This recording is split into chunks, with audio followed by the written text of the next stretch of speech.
할렐루야. 오늘은 9월 2일 수요일입니다. 오늘도 정심예일 예배에 참여하시는 우리 성도님들 한 분 한 분 사랑하고 축복합니다. 다 같이 사도신경으로 우리의 신앙을 고백하며 예배 자리로 나가겠습니다. 전능하사 천지를 만드신 하나님 아버지를 내가 믿사오며 그 외아들 우리 주 예수 그리스도를 믿사오니 이는 성령으로 잉태하사 동정녀 마리아에게 나시고 본디오 빌라도에게 고난을 받으사 십자가에 못 박혀 죽으시고 장사한 지 사흘 만에 죽은 자 가운데서 다시 살아나시며 하늘에 오르사 전능하신 하나님 우편에 앉아 계시다가 저리로서 산자와 죽은 자를 심판하러 오시리라. 성령을 믿사오며 거룩한 공예와 성도가 서로 교통하는 것과 죄를 사하여 주시는 것과 몸이 다시 사는 것과 영원히 사는 것을 믿사옵나이다. 아멘. 다 같이 찬송가 540장 주의 음성을 내가 들으니 함께 찬송하겠습니다.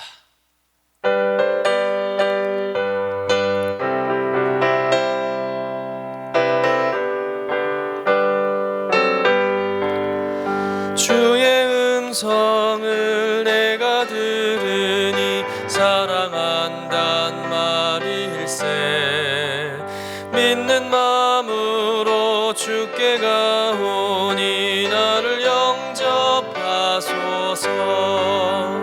내가 매일 십자가 앞에 더 가까이 가오니 구세주의 흘린 보배 피로써 나를 정케 하소서.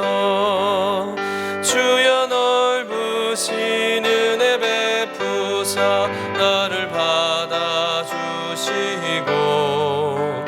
나의 품은 뜻 주의 뜻같이 되게 하여 주소서. 내가 매일 십자가 앞에 더 가까이 가오니 구세주의 흘린 보배 피로써 나를 정케 하소서. 주의 보좌로 나아갈 때에 어찌하니 기쁠까. 얼굴을 항상 배우니 더욱 친근합니다. 내가 매일 십자가 앞에 더 가까이 가오니 구세주의 흘린 보배 피로써 나를 정케 하소서. 우리 구주의 넓은 사랑을 증량할 자 없으며 주가 주시는 참된 기쁨도 헤아릴 수 없도다. 내가 매일 십자가 앞에 더 가까이 가오니 구세주의 보배 피로써 나를 정케 하소서.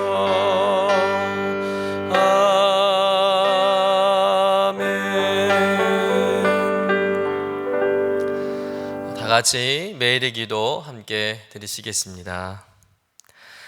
참 평강의 주님, 오늘도 새로운 하루를 주시고 복되게 하시니 감사합니다. 하늘에 속한 자 하나님의 자녀로서의 삶을 권세로 살게 하시며 오직 하나님의 말씀을 즐거워하며 따라 살게 하심을 감사드립니다. 다윗처럼 오직 우리 주님만을 내 앞에 모시고 오직 주님만이 우리의 전부이심을 고백하는 삶이 되게 하시고 그러므로 인해 주님께서 늘 우리의 전부가 되어주심을 경험하고 누리는 삶이 되게 하옵소서. 우리의 가정과 교회를 위해 기도합니다. 일터를 위해 간구합니다. 나라와 민족들을 위해 주님의 은혜를 구합니다. 구원과 치료와 회복의 은혜를 내려주셔서 어그러진 모든 것들이 바로 세워지게 하시고 평화를 이루게 하옵소서. 이제 일상이 된 경건의 일과를 통해서 성령의 충만, 성도의 영화를 이루게 하옵소서. 주님 사랑합니다. 언제나 자기 눈동자와 같이 우리를 사랑하시는 주 예수 그리스도의 이름으로 기도드립니다. 아멘. 오늘 우리에게 주시는 말씀은 예레미야 26장 16절부터 24절까지의 말씀입니다. 우리 함께 받들어 읽겠습니다. 고관들과 모든 백성이 제사장들과 선지자들에게 이르되 이 사람이 우리 하나님 여호와의 이름으로 우리에게 말하였으니 죽일 만한 이유가 없느니라.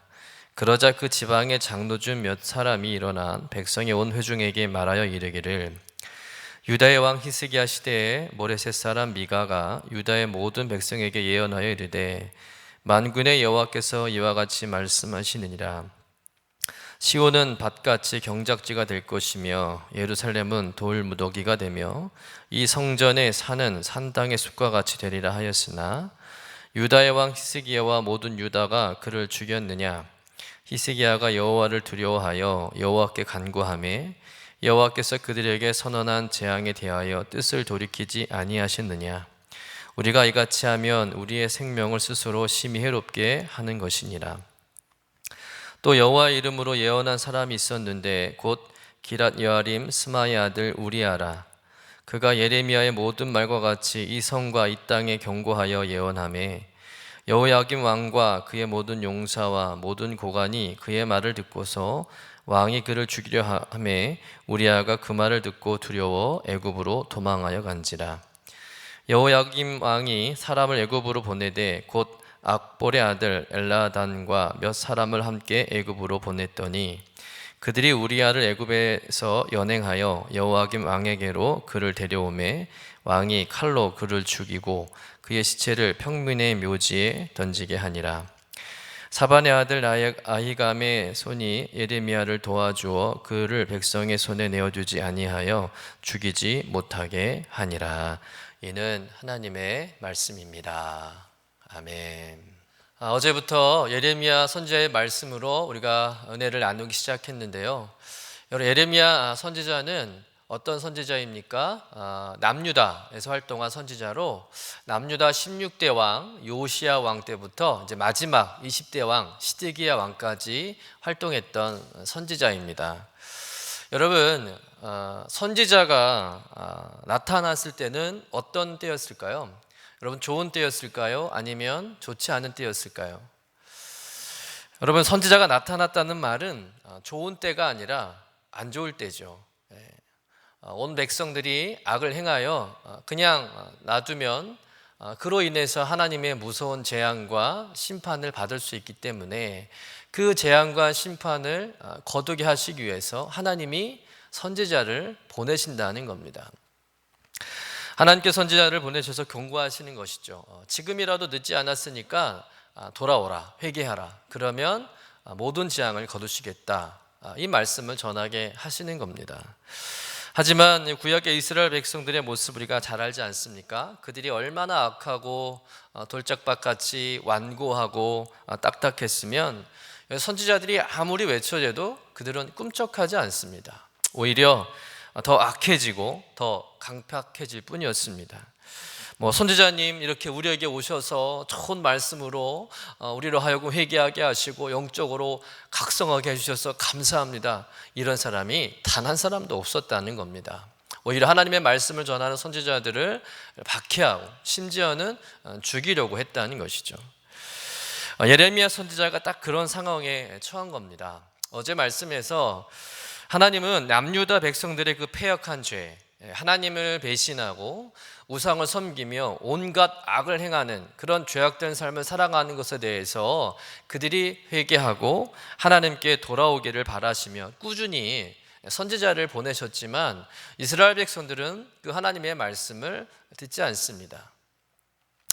그러면 그럴수록 예레미야 선지자는 이제 그 메시지가 더 세지는 거죠. 예레미야 개인적인 메시지가 아니죠. 사실은 하나님께서 예레미야로 하여금 말씀을 전하게 하시는데 그 메시지의 강도가 점점 강해지는 겁니다. 여러분, 우리 아이들이 말을 안 들을 때 여러분 처음에는 부드럽게 말하잖아요. 아들, 그러면 안 된다. 이렇게 좀 부드럽게 말하다가도 계속 말을 안 들어요. 그러면 어떡합니까? 말이 좀 세지죠. 아들, 그러다 혼난다. 맞는다. 그래도 말을 안 들으면 어떡합니까? 아들, 너 죽는다. 여기까지 가지 않습니까? 마찬가지입니다. 여러분, 예레미야 선지자가 수없이 하나님의 이 경고의 말씀을 전해도 이 남유다 백성들이 전혀 반응이 없는 거예요. 순종도 하지 않습니다. 오히려 그 말씀에 반항합니다. 그런 예레미야의 메시지도 좀 더 격해질 수밖에 없는 것이죠. 그래서 예레미야는 아예 성전에서 예배 드리러 온 그 제사장들과 백성들 향해서 아예 대놓고 하나님의 경고의 말씀을 전하게 됩니다. 우리 어제 말씀인데요. 예레미야서 26장 6절의 말씀 우리 한번 같이 읽어보도록 하겠습니다. 시작. 내가 이 성전을 실로같이 되게 하고 이 성을 세계 모든 민족의 저주거리가 되게 하리라. 이 말에 이제 당시 성전 안에 있었던 제사장들과 백성들이 발끈하게 됩니다. 어찌 감히 저런 말을 할 수 있느냐. 그러면서 당시 제사장들과 거짓 선지자들을 비롯한 이 백성들이 성전을 모독한 예레미야를 막 둘러싸고 그를 죽이려고 하는 것이죠. 여러분, 예레미야 선지자가 이 성전을 실로같이 되게 한다는 말, 이 말은 어떤 의미가 있냐면 이 말씀의 배경은 사무엘상 4장을 그 배경으로 하고 있습니다. 여러분, 실로는 당시 엘리 제사장이 거하던 곳이고 그곳에 성막이 있었죠. 그리고 성막 안에는 여호와의 법궤가 있었습니다. 근데 그때 이스라엘과 블레셋과의 전쟁이 벌어지게 되는데, 그런데 이스라엘 백성들이 이 전쟁을 하면서 이 실로의 성막에 있는 여호와의 법궤를 가지고 갑니다. 마치 미신처럼 갖고 나간 거죠. 법궤를 가져가면 전쟁에서 이길 거라는 생각을 한 겁니다. 그러나 결과는 어떻게 됩니까? 그 전쟁에서 대패를 하게 됩니다. 그리고는 그 여호와의 법궤를 블레셋 사람들한테 빼앗기고 말아요. 그리고 그 엘리의 두 아들들은 그 현장에서 죽게 되고, 또 그 소식을 들었던 이 엘리 제사장은 그 소식에 너무 놀라서 의자에 앉아 있었는데 넘어질 때 목이 부러져 죽게 됩니다. 여러분, 한 가문이 망하고 한 민족이 수치를 당한 참 비참한 부끄러운 사건이에요. 그래서 이스라엘 백성들은 누구나가 이스라엘 역사 가운데 지우고 싶은 그 사건이 바로 이 사건입니다. 누가 감히 말할 수도 없고 말해서도 안 되는 불경스러운 일인데, 오늘 예레미야가 그 사건을 들춰낸 거예요. 이 성전이 그 당시 실로같이 될 것이다. 그리고 이 도성이 세계의 저주거리가 될 것이다. 이렇게 말을 하는 겁니다. 그 말은 뭐겠습니까? 엘리 제사장 때처럼 이 남유다와 이 성전이 모욕을 당하고 짓밟힘을 당하고 그리고 망하게 될 것이다 라는 것을 선언하는 것이죠. 여러분, 이 예언대로 결국 예루살렘 성전과 예루살렘 도성은 바벨론 느부갓네살 왕에 의해서 철저하게 무너지고 짓밟히죠.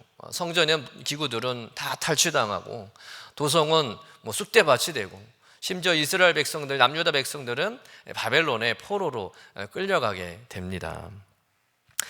그런데 어리석게도 이 하나님의 선언에도 불구하고 이 남유다 백성들은 전혀 깨닫지 못한다는 것이죠. 오히려 그곳에 있던 성전의 제사장들이나 또 거짓 선지자들, 백성들은 그런 불경한 말을 한 예레미야를 죽이려고 합니다. 여러분, 이 이스라엘 백성들이 이렇게 예루살렘 성전이 무너지지 않을 거라고 확신하는 이유가 도대체 뭘까요? 그것은 다른 게 아닙니다. 예루살렘 도성은 다윗 때부터 철옹성처럼 지켜왔던 성이라는 거예요. 무엇보다 하나님이 지켜주신 성이라고 그들은 믿는 겁니다.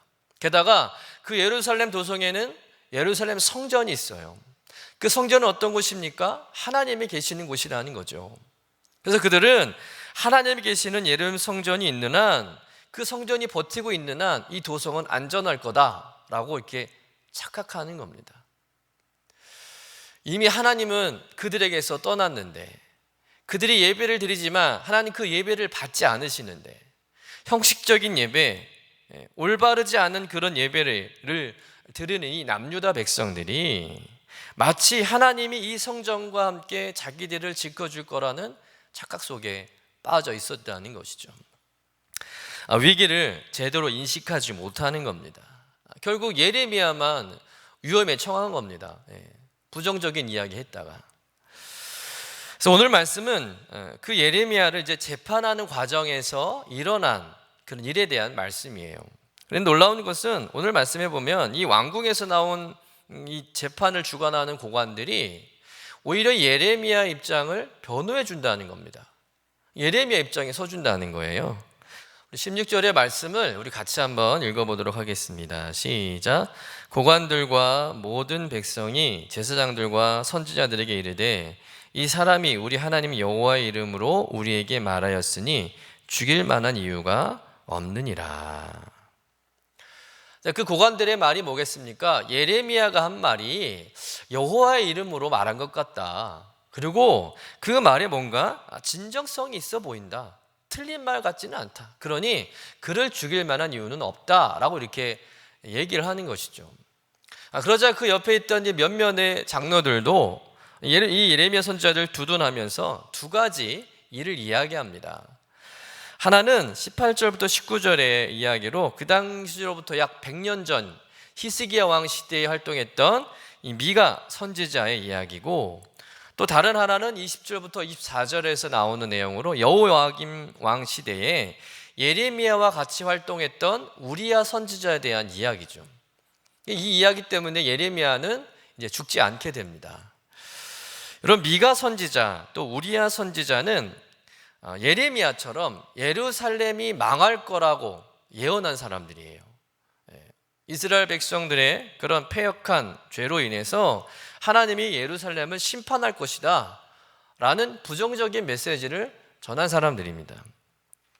먼저 이 미가 선지자는 히스기야 왕 때 활동했던 선지자인데, 그가 예루살렘 성전이 우상을 섬기는 산당과 같이 변질된 것을 지적하고 하나님의 심판을 선언하죠. 그런데 히스기야 왕과 그 당시 백성들은 어떻게 반응합니까? 그 미가 선지자의 말씀을 듣고 두려워합니다. 그리고 회개해요. 그래서 그가 죽지 않고 또 그 예루살렘 성에 재앙이 임하지 않아서 망하지 않게 되죠. 그런데 예레미야와 같은 시대의 선지자인 우리야 선지자가 똑같이 예루살렘의 심판을 선언했을 때, 그 당시 왕이 여호야김 왕인데, 지금 이제 예레미야 활동하고 있는 시대 동시대 왕인데, 이 왕은 그 말씀을 무시하고 자신의 권력을 이용해서 애굽으로 피신해 있었던 이 우리야 선지자를 찾아내서 그리고 끌고 와서 죽입니다. 여러분, 예레미야가 왜 이 내용을 기록하고 있을까? 여러분, 똑같은 말을 했는데 우리야는 죽었고 나는 살았다는 것이 천만다행이다, 이것을 이야기하고자 하는 것은 아닐 겁니다. 여러분, 예레미야 선지자가 이것을 이야기하고자 하는 이유는 뭐냐면, 왜 똑같은 메시지를 전했는데 어떤 선지자는 죽고 어떤 선지자는 죽지 않았느냐, 그 이유에 대해서 예레미야가 묻는 거예요. 그럼 100년 전 미가 선지자는 죽지 않았는데 지금 이 시대에 나와 함께 사역했던 선지자 우리야는 죽지 않았느냐, 그 이유가 뭐냐, 그 차이가 무엇이냐는 겁니다. 이것은 선지자의 문제가 아니라 하나님의 말씀을 대하는 백성들의 태도의 문제라는 거예요. 여러분, 과거 100년보다 지금의 백성들, 지금의 너희들이 하나님의 말씀을 더 들으려 하지도 않을 뿐더러 하나님의 참된 말씀과 인간의 거짓된 말씀을 구분하지도 못한다는 겁니다. 여러분, 어느 시대나 참 선지자가 있으면 늘 거짓 선지자가 있기 마련이죠. 여러분, 참 선지자는 어떤 선지자입니까? 하나님의 말씀을, 하나님의 뜻을 진실하게 전하는 선지자입니다. 그러나 거짓 선지자들은 어떤 선지자들일까요? 당시 정치 지도자들과 손을 잡고 그들의 이익을 변호하면서 또 백성들에게는 안심의 말, 평안의 말을 전하면서 그 정권이 계속해서 유지하도록 도와주는, 하나님의 말씀과는 전혀 무관한 자신들의 말을 만들어서 전하는 아주 악한 선지자들이 거짓 선지자들이죠. 여러분, 예레미야나 또 우리야나 미가는 하나님께서 보내신 참 선지자예요. 그들은 자신의 말을 전하는 게 아니라 오직 하나님의 말씀만 전했습니다. 그 말씀은 예루살렘의 심판이고 패망이었어요. 그런데 거짓 선지자들은 이런 하나님의 말씀에 대해서 뭐라고 말할까요? 저건 다 거짓말이야. 저들은 하나님이 보낸 선지자들이 아니야. 어떻게 하나님이 계시는 이 성전이, 이 도성이 망할 수 있느냐. 하나님 지켜줄 테니까 걱정하지 말아라 라고 하면서 전혀 반대의 이야기를 하는 겁니다. 그럼 백성들은 누구의 말을 듣고 싶어 할까요? 여러분, 어떤 선지자의 말을 들으려고 하겠습니까? 망한다고 말하는 선지자의 말을 듣고 싶겠습니까? 아니면 망하지 않는다고 말하는 선지자의 말을 듣고 싶겠습니까? 당연히 망하지 않는다고 말하는 선지자의 말을 믿으려고 한다는 거예요. 그게 문제라는 겁니다. 여러분, 사람들은 본성적으로 부정적인 말을 듣기 싫어합니다. 책망하는 말을 듣고 싶어 하지 않아요. 회개하세요. 그러다 망합니다. 이런 말을 하면 마음이 다치죠. 귀를 닫습니다. 그런데 긍정적인 말을 해요. 지금 너무 큰 위기가 닥쳐왔거든요. 그런데 막 긍정적인 얘기를 하면 좋아하죠. 지금 국가가 풍전등화 같은 위기 상황에 처해 있는데 누군가가 걱정하지 마십시오. 하나님께서 우리 민족을 지켜주실 것입니다. 저 이방 민족과 싸워서 우리를 하여금 이기게 할 것입니다. 그러니 아무 염려하지 마십시오. 이렇게 긍정적인 이야기를 하면 사람들은 마음을 열어요. 또 그렇게 되기를 바라죠. 그런데 그것이 하나님의 뜻이 아니기 때문에 문제라는 거예요. 여러분, 위기의 상황을 인식하지 못하고 지나치게 긍정적으로 생각하는 것은 잘못하면 독이 될 수 있습니다. 왜냐하면 이 상황을 제대로 인식하지 못하는 거잖아요.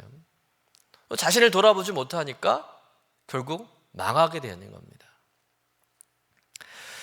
때문에 오늘 말씀을 통해서 우리가 깨달아야 할 것이 무엇인가? 첫 번째는 뭐냐면 말씀을 분별하는 신앙을 가져야 한다는 겁니다. 말씀을 분별하는 신앙. 즉, 그 말씀이 하나님의 말씀인지 아니면 사람의 말인지 구별할 수 있는 신앙을 가져야 한다는 거예요. 여러분, 좋은 말만 찾아다니지 마시고 책망하는 말일지라도 충고하는 말일지라도 그 말씀을 하나님의 말씀으로 받아들이는 그런 신앙으로 우리가 살아가야 할 줄로 믿습니다. 선지자들이 하나님의 말씀을 잘 선포하는 것도 중요하지만 사실은 더 중요한 건 뭐겠습니까? 우리가 그 말씀을 하나님의 말씀으로 잘 분별하는 영적 지혜가 필요한 것이죠. 예레미야 당시 사람들은 이 하나님의 말씀을 제대로 분별하지 않았어요. 그래서 하나님께서 보내신 이 참 선지자의 말씀을 오히려 외면하고 무시했습니다. 반대로 평안하다 평안하다라고 말하는 이 거짓 선지자들의 말을 진짜인 것처럼 믿고 그들을 따른 거죠. 그러다 망한 겁니다. 여러분, 하나님의 말씀을 바르게 분별할 줄 알고 또 하나님의 말씀을 하나님의 말씀으로 들을 수 있는 귀가 있기를 주님의 이름으로 간절히 축원합니다. 이를 위해서 우리가 어떻게 해야 하겠습니까? 예수님을 제대로 믿으려는 의지도 필요하고요. 또 예수님을 제대로 알고 배우려는 꾸준한 노력이 필요한 줄로 믿습니다.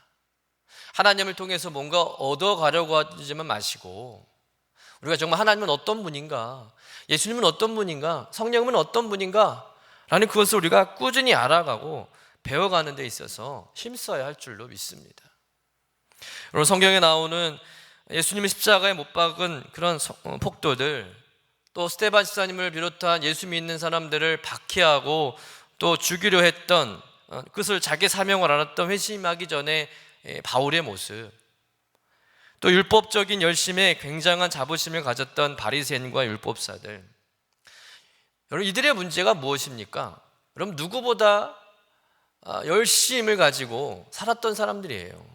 근데 문제는 하나님의 말씀의 진실성을 구별하지 못한 겁니다. 뭐가 진짜인지 뭐가 가짜인지를 구분하지 못한 것이죠. 그래서 그들은 부정적인 결과를 만든 것이죠. 여러분 오늘 기도하면서 여러분 그 말씀이 사람의 말인지 하나님의 말씀인지를 여러분 분별할 수 있는 능력과 지혜를 구하시기를 주님의 이름으로 간절히 축원합니다. 두 번째로 오늘 말씀을 통해서 깨닫는 것은 뭐냐면 하나님 말씀에 겸손히 반응하는 믿음이라는 것이죠. 오늘 앞에서 히스기야 왕은 미가 선지자의 예언을 듣고 그 말씀을 하나님의 말씀으로 받습니다. 두렵고 떨리는 말씀으로 받고 그 말씀에 회개하죠. 그 말씀에 순종합니다. 그래서 그가 구원을 받습니다. 하나님의 심판을 면하게 되죠. 그러나 여호야김 왕은 우리야 선지자의 예언을 무시합니다. 그리고는 하나님께서 보내신 그 선지자를 끝끝내 찾아내가지고 그를 처단합니다. 죽여버립니다. 이후 여호야김 왕은 바벨론의 공격을 받게 되고요. 결국 포로로 끌려가서 비참한 최후를 맞이하게 됩니다. 여기서 비교되는 두 사람, 히스기야 왕과 여호야김 왕. 한 사람은 말씀을 듣고 자신을 돌아보아서 구원을 받지만 한 사람은 그 말씀을 무시하고 외면하고 그러다 자기 뜻대로 살다가 망합니다. 여러분 똑같은 말씀인데 반응이 달라요. 그리고 결과도 다릅니다. 하나는 생명이고 축복이지만 다른 하나는 심판이고 죽음이고 멸망입니다. 여러분은 하나님의 말씀에 어떤 반응을 보이시는 분이십니까? 히스기야 왕과 같은 모습인가요? 아니면 여호야김 왕 같은 모습인가요? 여러분 변화와 축복은 하나님의 말씀을 겸손히 받아들이는 태도부터 시작한다는 겁니다. 하나님 말씀 앞에 내 자신을 내려놓는 그 순간부터 하나님의 축복은 시작됩니다. 늘 하나님의 말씀 앞에 겸손히 서서 여러분 그 말씀이 나를 향한 하나님의 말씀임을 여러분 받아들이고 그로 인해서 위기가 축복으로 변화되어지는 그런 놀라운 반전의 은혜를 경험하는 여러분 되시길 간절히 축원합니다. 오늘 두 가지를 놓고 함께 기도했으면 좋겠습니다. 첫째는 영적으로 혼란한 이 시대에 우리가 말씀을 분별할 수 있는 능력과 지혜를 달라고 기도했으면 좋겠고요. 두 번째는 하나님 말씀에 겸손히 순종하는 믿음을 달라고 기도했으면 좋겠습니다. 그래서 오늘 하루도 이 시대를 분별하고 온전히 말씀을 붙잡고 그 말씀으로 승리하는 저와 여러분 되시기를 주님의 이름으로 간절히 축원합니다. 기도하겠습니다. 은혜로우신 하나님, 오늘도 우리가 하나님 앞에 나와 하나님의 말씀으로 우리의 마음을 밝힙니다. 하나님의 말씀이 등불이 되어 우리의 생각을 비추고 또한 우리의 걸음을 인도해 주심을 믿습니다. 주님, 무엇보다 우리의 마음이 하나님 말씀 앞에 순수하길 원합니다. 정직하길 원합니다. 하나님 말씀에 겸손함과 믿음으로 반응하게 하옵소서. 그래서 좋은 말씀만 찾아다니지 않게 하시고 책망의 말씀이라도 충고의 말씀이라도 귀담아 듣고 순종하는 심령 되어서 하나님 말씀이 나를 살리고 변화시키고 축복으로 이끄는 통로가 됨을 경험하게 하여 주옵소서. 오늘 하루도 우리의 생각과 말과 행동이 아니라 하나님의 뜻을 우리가 헤아리고 분별하기 위해 늘 하나님의 영으로 다스림을 받는 귀한 삶이 되도록 주님 우리의 삶을 붙잡아 주옵소서. 감사드리며 거룩하신 예수님 이름으로 기도드립니다. 아멘. 이제는 우리의 구세주가 되시며 대속자가 되시는 예수 그리스도의 구속의 은혜와 아버지 하나님의 사랑과 성령님의 교통하시는 은총이 오늘도 함께 예배하는 유신의 모든 권속들 위에 영원토록 함께 하시기를 간절히 축원하옵나이다. 아멘.